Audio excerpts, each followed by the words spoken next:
Time for another reaction time. Someone sent me in an article called The 10 Best Box Office Bombs of the Last 10 Years. It's time to react.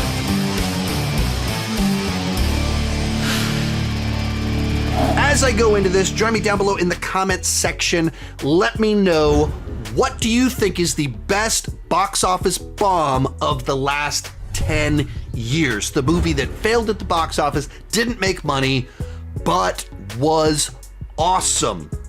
And if you're watching this on the clip out on the main channel, if you're wondering where these are streamed live, this is part of a series I do over on Patreon, where that's where I have my patrons submit articles in.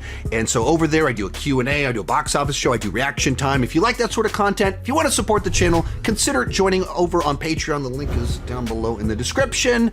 And let's get started. Coming in at number 10 on their list. First one, they have Gemini Man. What? No. Gemini Man is a Will Smith action movie where there is, given the title of the movie, 2 different Will Smiths as assassins. And so there's, like, I believe it's like a younger cloned version of him versus himself. And it's from director Ang Lee, who's like an Oscar winner. He's a great prestige director, but most of his transitions into mainstream action filmmaking have not translated all that well. And Gemini Man is like a perfect example of that. It was like a completely forgettable movie. Like it's like a film that the only reason I ever remember that it exists is that came out in 2019, and the first time I went out to LA after doing my YouTube channel, so going out there by myself as an adult, as part of my career, my job, to like visit LA, was right around when it came out. And so I took several pictures at the AMC Burbank, and they had a big gigantic billboard for this. So several pictures that are like mean a lot to me, hanging out with some of my best friends, Griffin from Film Speak and Tyler, best friends I've made in this space in LA at this theater that's, iconic in Hollywood. And this movie's in the background. And that reminds me, oh yeah, Gemini Man was a thing that came out. That was a movie, right? But it wasn't actually this great movie that bombed. It was a generic movie that was forgotten about because it wasn't memorable.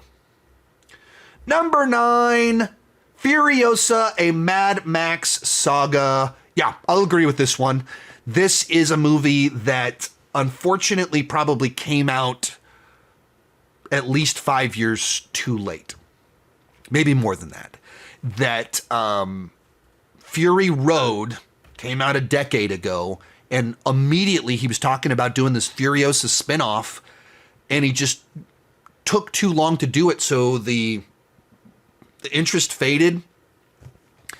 And it's tough to know how much of it, like, spinoffs are always a tough sell. Earlier this year, Ballerina, a John Wick spinoff, didn't do as well. And in both cases, the people that did see it went, yeah, that was well done. That also had great stunts in it and a character in the lead that I liked. But spinoffs or whatever are a hard sell.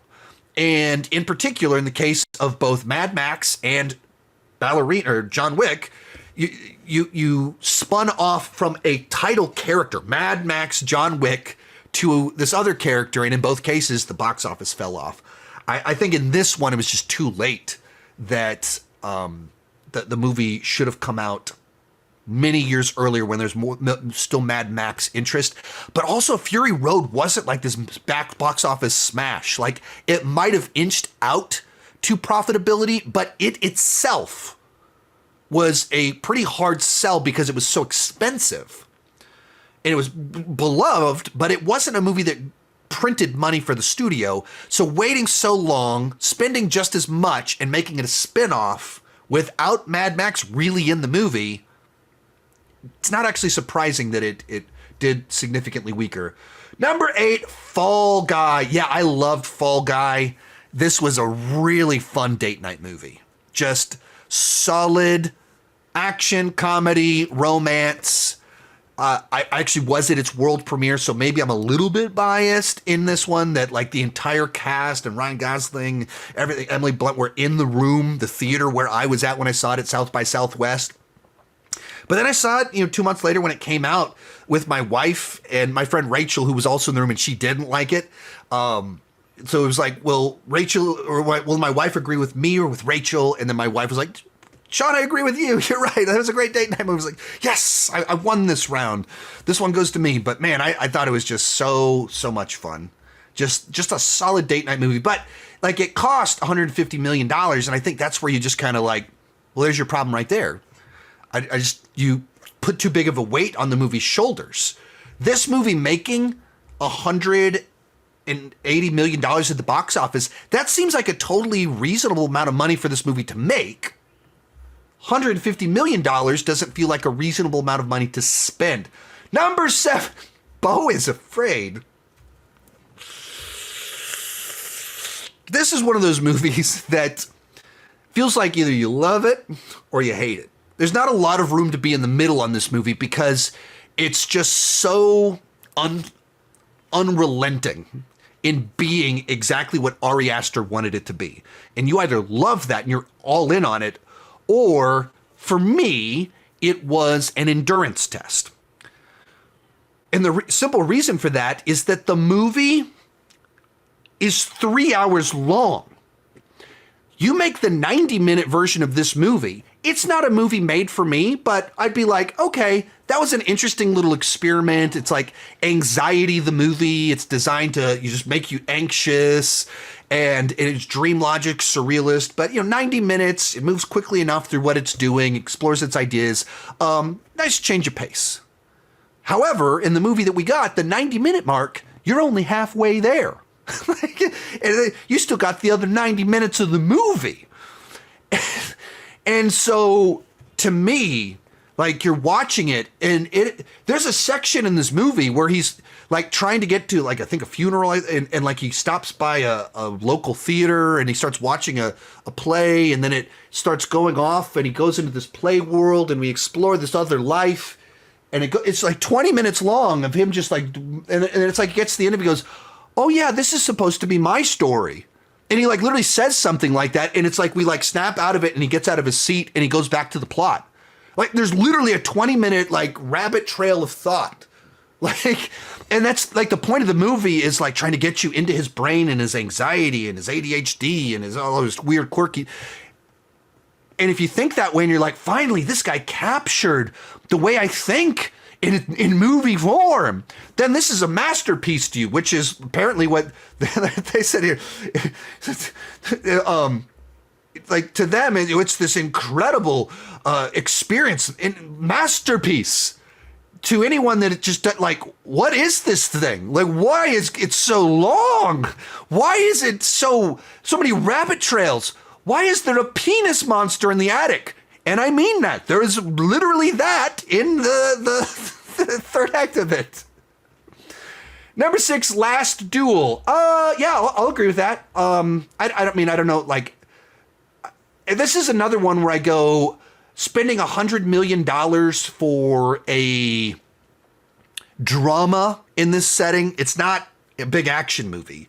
It's not Braveheart. It's not a war epic. It is a tragedy, and it basically tells the same story 3 different times from 3 different perspectives. And each of them is an unreliable narrator, trying all of it leading up to the last duel between these people. And like, it's really well made, but it's an example once again of, you spent way too much money in the modern age. I just don't think you can make that movie for $100 million and have it make sense. But this actually is very much a movie that it's unfortunate that more people didn't see it, because it is well done. It is a good movie that deserved better than what it did. Number 5, Tar. It cost $35 million, made $30 million. I don't know how much of that's like for a prestige movie. Like, nobody made this movie thinking that it was gonna make $200 million. I watched this too deep into my Oscar movie watch.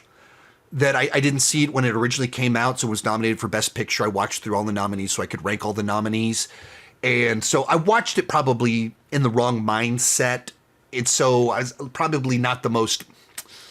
I was just kind of tired of having to watch prestige movies. There's a lot of compelling character work in here. I didn't connect with it, really. And I think some of that is when I saw it and how I saw it. Had I watched it in a better context, I think it would have worked better for me. So I, one hand, don't fully consider it a bomb the way some of these other ones are bombs. I think it succeeded at what it was going for, not awards nominations. I didn't go bananas for it, so I wouldn't fully say that. But it feels like a different kind of beast on this list. Annihilation. So this is Alex Garland one, I guess based off of a book.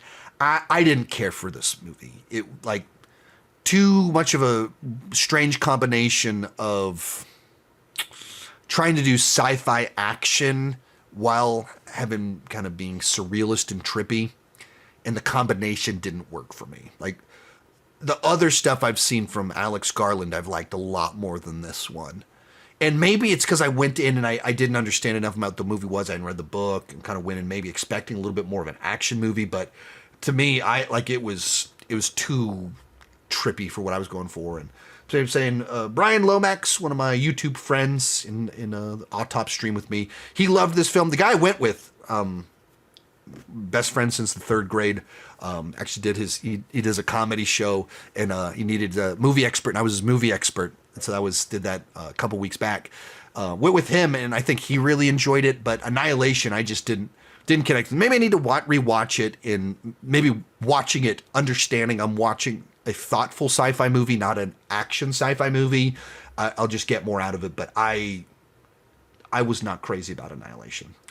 Are you there, God? It's me, Margaret. Worldwide gross 21 million, budget 30 million. Yeah, I'll actually agree with this one. This one, this is the kind of movie that I feel just has been lost in the modern era. That movies like this back in the 90s, this would have been a hit film that did really well. But in whatever it is about the way we consume movies now, we just want something flashier. And so this movie that's kind of a cutesy coming-of-age story gets lost. So to me, this was like it's like a kind of movie I'm absolutely not the target audience, but I watched it and I went, that was just really good. The girl is charming. Love Rachel McAdams. And so, I like it. To me, this one plays to me like the wrong, doing the movie at the wrong time. Was it Judy Blume book, I think? And so, you could have made a movie out of this 20 years ago, and it would have done a lot better and but more successful. Fun story on this one. The girl in it, she got like an award at an award show I was at, and after the show was over with, you're just kind of hanging out afterwards, and was trying to get some pictures in front of on the red carpets and stuff like that, the stuff I post on the internet, and she was doing the same thing. And so if you look up the pictures of her at the Astras, up like on her personal Instagram or whatever, and she's standing in front of a wall that says the Astras, like I'm standing next to her when that picture was taken. Like I'm within 10 feet of her when that happened. And if you see my pictures in front of that same background, it was taken at the same time. It's just like a fun little deal. I was like, kind of wanted, because she's in the Ant-Man movies. I was, she's the original Cassie. So I kind of wanted to be like, hey, and take a picture. But I was like, I'm not going to ask a little girl to take a picture with her. That's too weird. But it's like, it's very common at these, like you see celebrity get the picture, take a selfie with them and stuff like that. But I couldn't in my brain justify grown man taking picture with a teenage girl. But like she's really good in the movie, so I'll absolutely agree with that one. Of like that's a really good movie that in a different era would have done really well. Blade Runner 2049. This is another one where the issue is the budget, and I don't think they ever really thought they were going to be profitable with this film, because you look at it and it budget 185 million, it grossed 270 million dollars. And if you stop and think about what this movie actually is, $270 million is a totally reasonable box office pull for what the film is and how narrow the target audience is. It's not really an action movie. It's very mature sci-fi it's dense, it's thoughtful. Like it's a cinephile blockbuster. It's not designed at all remotely for the broadest possible audience. The guy I went to go see it with fell asleep. I think thought he was going to an action movie with me, and so he slept through most of the film. So its box office, I think, is totally respectable. But you were never going to be profitable with a $180 million budget for a Blade Runner sequel. Blade Runner wasn't a big hit. And it wasn't then, and it wasn't now.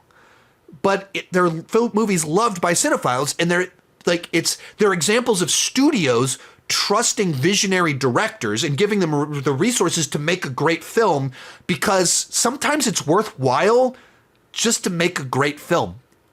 Like, it's show business, but sometimes you want to make great art.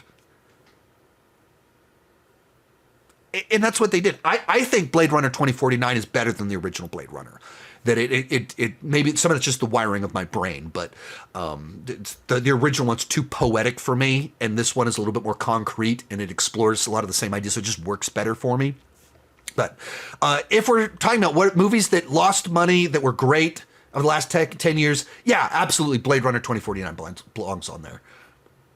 And the final one, Fabelmans, budget $40 million, worldwide box office $45 million. Yeah, I thought this was a great movie. Just a celebration of film, like a coming of age story, but it was also like you were learning how Steven Spielberg makes movies, and just these little details of how he thinks through how to take a sequence and make it connect with people, and a celebration of film while telling a story about a family falling apart and a kid trying to process his parents' divorce. I thought it was just such a beautiful film. Loved it. Just really, really loved it. But I think, once again, wrong movie at the wrong time. This isn't the kind of movie that people go to see anymore. So Steven Spielberg puts out this very personal film. Put this movie out 20 years ago, 30 years ago. Who knows? I mean, massive hit. You put it out now, disappears, gets lost in the mix. So, a lot of these I really agree with. Let me head on over to the chat. Once again, if you're watching this on the rebroadcast, this is being streamed live over on my Patreon. And so my patrons are the ones chiming in with their movies that they feel are the best flops of the last decade.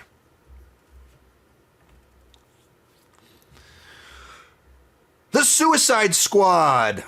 Yeah, absolutely. And this is, if you just look at the box office or even the Rotten Tomatoes score, sky high Rotten Tomatoes score. Warner Brothers obviously loved working with James Gunn. They went, hey, your movie lost money. Here's all of DC.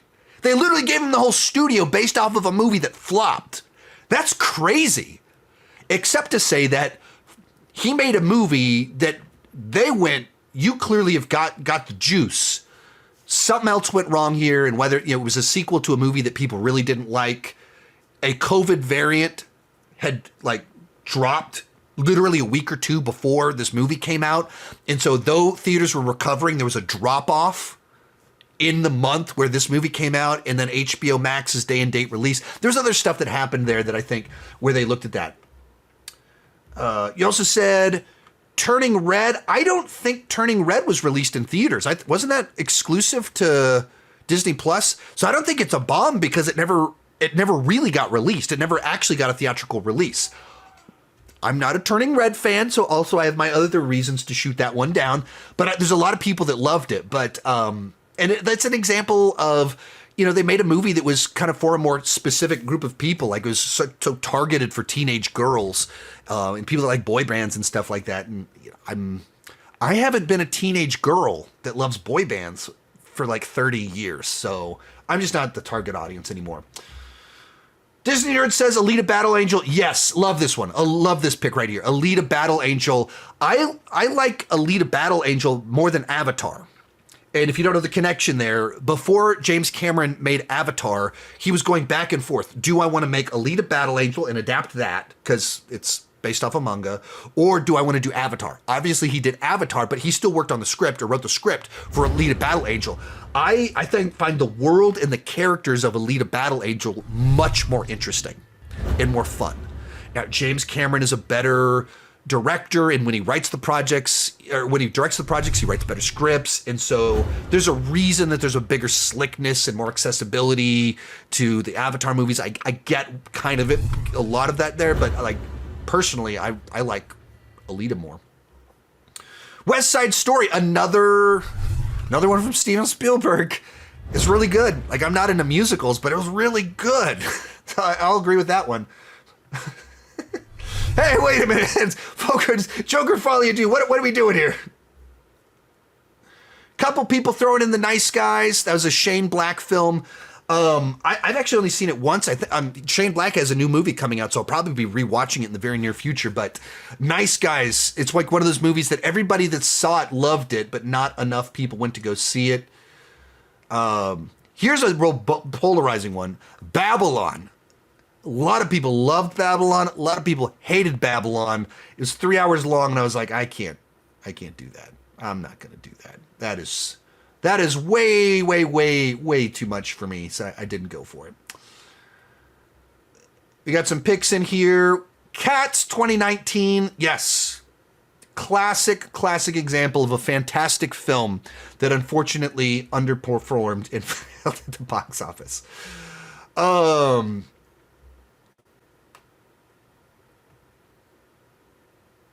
Transformers Rise of the Beast. I don't think that one actually bombed. I don't think it didn't do gangbusters or anything, but I don't think you could call it a bomb.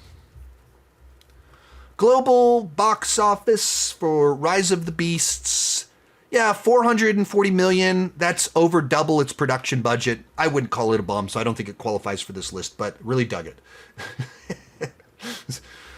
But Sean's mom went to see Babylon. I didn't go see Babylon, but my mom did. She went with her church lady friends. Those of you that have seen the movie, after a couple of those things in the first 5 minutes, her friends left. Final one we'll talk about on here, Dungeons and Dragons. Yes, absolutely. That's a great one. This, I don't even know exactly what to blame here, what happened, but I think some of it's the marketing. However they did the marketing, the movie didn't look as good as it actually was. The movie is really fun. It's funny. It's a great adventure. You love the characters. And it didn't feel like it was, the trailers felt a little bit like they were, Chris Pine is the doofus. That's the screw up that he has no purpose and he's not any good. Wouldn't agree with any of that. And so like in the movie itself, it's not like that. And so it's there's some alienating things. The humor didn't land in the trailer, but, so, yeah. Oh, here we go. This is the one we'll close out on. Dr. Sleep. This one was pretty wild. Like, Dr. Sleep bombed at the box office, despite being a sequel to The Shining, star power, great reviews, Mike Flanagan, and just people didn't go see it. And I don't even have a theory. Like, I don't even understand what happened there. I've said it many times before. I prefer Dr. Sleep to The Shining. That just, Mike Flanagan is more in my wavelength than Kubrick is. So that's a great pick. All right. Let us know in the comments section, what do you think are your picks for the best bombs of the last decade? And keep talking movies and TV too much.